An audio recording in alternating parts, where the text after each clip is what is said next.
Le jeudi 24 avril 2025, l'Atlético de Madrid a brillamment dominé le Rayo Vallecano 3-0 au stade Riyad Air Metropolitano, consolidant ainsi sa troisième place en Liga et retrouvant la confiance après une défaite frustrante contre Las Palmas le week-end précédent.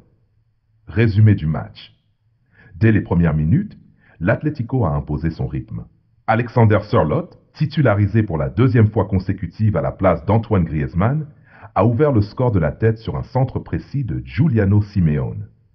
Ce but souligne l'efficacité de Sørloth, qui affiche le meilleur ratio de buts par 90 minutes au sein de l'équipe, malgré un temps de jeu limité. Avant la mi-temps, Conor Gallagher a doublé la mise, également de la tête, sur une passe de Rodrigo de Paul. Gallagher, l'un des nouveaux visages de l'équipe, commence à trouver ses marques en jouant plus près de la surface adverse. En seconde période, Julián Álvarez a scellé la victoire avec un troisième but, profitant d'une passe décisive de Griezmann, entré en jeu en cours de match. Griezmann, bien que remplaçant, a été ovationné par le public et a montré son importance en attaque. Analyse tactique. Diego Simeone a opté pour une stratégie axée sur les centres latéraux, exploitant la puissance aérienne de Sørloth.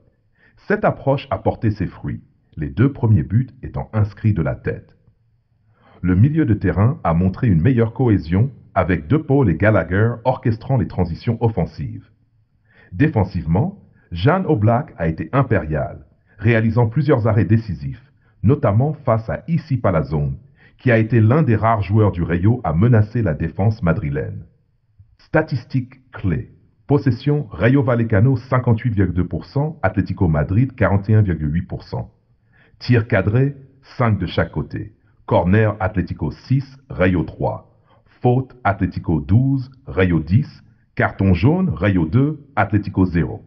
Malgré une possession en faveur du Rayo, l'Atlético a été plus efficace dans la zone de vérité, capitalisant sur ses occasions. Implication au classement.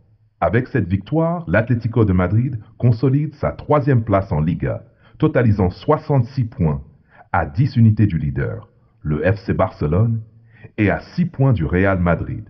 Bien que le titre semble hors de portée, cette performance renforce leur position pour une qualification directe en Ligue des Champions. Diego Simeone a salué la performance de son équipe, soulignant l'importance de maintenir cette dynamique jusqu'à la fin de la saison. Il a également félicité Griezmann pour son impact en sortie de banc et a mis en avant la mentalité gagnante de Julián Álvarez. Si t'as kiffé, abonne-toi. Si t'as pas kiffé, abonne-toi quand même.